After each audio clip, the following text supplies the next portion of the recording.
33তম BCS থেকে আজকে 41তম BCS পর্যন্ত প্রায় এক দশক ধরে কত হাজার হাজার বিসিএস ক্যাডার সে তৈরি করেছে, কত হাজার হাজার বিসিএস ক্যাডারের সে বাবা। একবার চিন্তা করতে পারেন বিসিএস এর প্রশ্ন ফাঁস।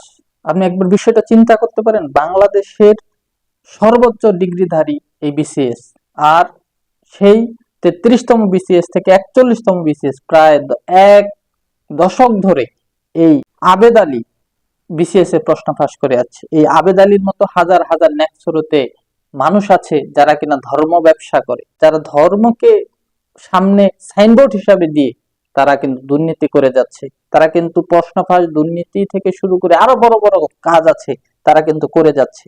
আজকে শুধু আবেদ আলী আমাদের সামনে এসেছে, তাতেই আমরা অবাক হয়েছি, যাতে অবাক হয়েছে। কিন্তু এই আবেদ আলীর মতো আরো কত মানুষ আছে। এই আবেদ আলী একবার চিন্তা করুন কিভাবে গর্বের সহিত বলছে যে আমি প্রশ্ন ফাঁস করে যত টাকা ইনকাম করেছি সব আল্লাহর রাস্তায় খরচ করেছি। আহা, আল্লাহ তাআলা তার জন্য বসে আছে। আল্লাহ তাআলার খুব অভাব, আল্লাহ তাআলার এত অভাব যে তার কাছে চুরি করে, দুর্নীতি করে আপনি খালি টাকা দিবেন আল্লাহকে, তাতে আল্লাহ তাআলা আপনার জন্য জান্নাত কনফার্ম করে রেখেছে। এটা কি এত সোজা জান্নাত? তাই এই আবেদ আলীর মতো আরো অনেক মানুষ আছে যারা নেক্সরোতে মানুষকে, সমাজকে ধোঁকা দেয়। তাদেরকে চিনতে হবে। সে যেখানে সেখানে নামাজ পড়ে, ট্রেনে, বাসে, স্টেশনে, সাগর পারে, সব জায়গায় তার নামাজ পড়তে দেখা যায়। এই আবেদ আলী হাজার হাজার বিসিএস এর ক্যাডারের বাবা। তার সে বিসিএস ক্যাডার জন্ম দিয়েছে। দেখেন তার বড় বড় লোকের সাথে, বড় বড় বিসিএস কর্মকর্তার সাথে আজকে দেখা যায় আবেদ আলীর ছবি কিন্তু প্রকাশ হচ্ছে। তার মানে এরা বিসিএস ক্যাডার। তাইলে একবার চিন্তা করুন কার হাত ধরে এসেছে।